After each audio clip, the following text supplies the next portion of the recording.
Hey folks, welcome back to the channel, Wiregrass Hobby Farming. I was having a discussion with a guy at work today, and he told me he found my channel, and he was watching some of the videos, and he realized I hadn't really made any good videos lately.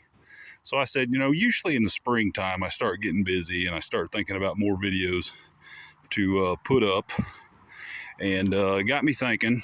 And right now, one of the projects I'm working on is replacing a section of fence. Now, this section of fence goes in a couple of different directions. It comes along where you see here, and then it goes this way, and it kind of goes around a radius, and then shoots back over to another corner in that direction. Now, normally, as you can see where the old posts that I had, pieces of the old posts I had laying on the ground here, I completed this section of fence by having two corner posts arranged. One right there where all the old logs are laying, and then another corner post situated right there where those logs were laying. And it was basically a double H-brace configuration at a slight angle to withstand the pull of the wire and the change of direction. So in planning this new section of fence here, I decided that maybe we won't do two corner brace assemblies, and I will build basically a curved radius along this section of fence with a single H-brace right here at the apex of the radius that I'll assemble. So when we start talking about doing or building fences around a radius, there are some other concerns that we have to take into account. Basically a straight line fence is always preferred, because then all the force of your fence tension will be on your end brace assemblies, and the only thing the posts in the middle have to worry about is holding up your wire or your web fence or whatever you're putting up.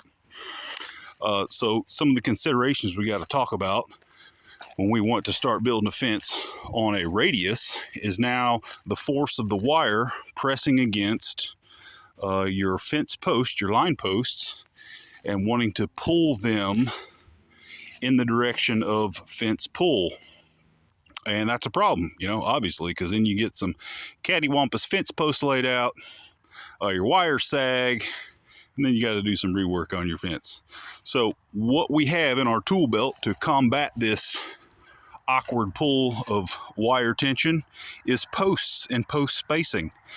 So when we talk about building a fence on a radius, we have to now consider post spacing. And this is how we do that.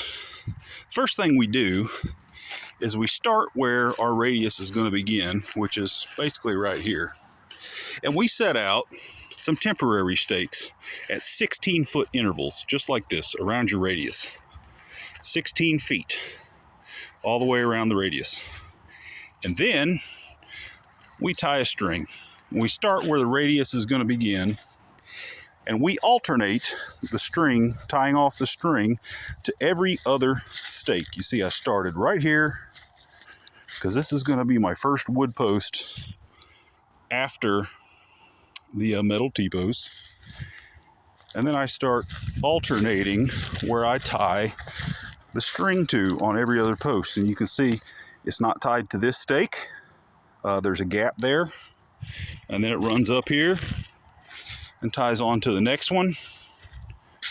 But then the next one is going to be where my H-brace is at. So if I were to continue this radius around the curve, I would continue to alternate tying off the string to every other post spaced at 16 foot. But since this is a short curve, I only have to worry about this one. Okay?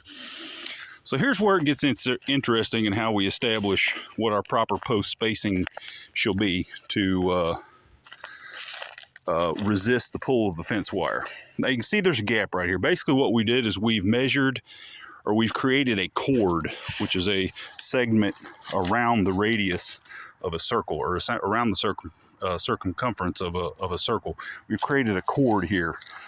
So what we do now is we go to this stake that isn't tied off, that's in the middle, and we measure the offset that this string creates to our stake. And we're right about 5 inches. Now that measurement right there is going to determine what our post spacing is. It could be 5 inches like that. It could be a lot more. But then I refer to this handy dandy fencing book that I've got right here. And this book is Fences for Pasture and Garden. And it gives us a chart. And basically the way this chart works is you look at it and you take the measurement of this tangent, which is 5 inches, which doesn't even meet the criteria for increased post spacing on this chart here. And the tangent that we would have measured would go up this chart here, all right? Just like that. And then wherever our measurement would have been, we go from that measurement over and find where our curve's at. And wherever it meets the curve, that's where we drop down.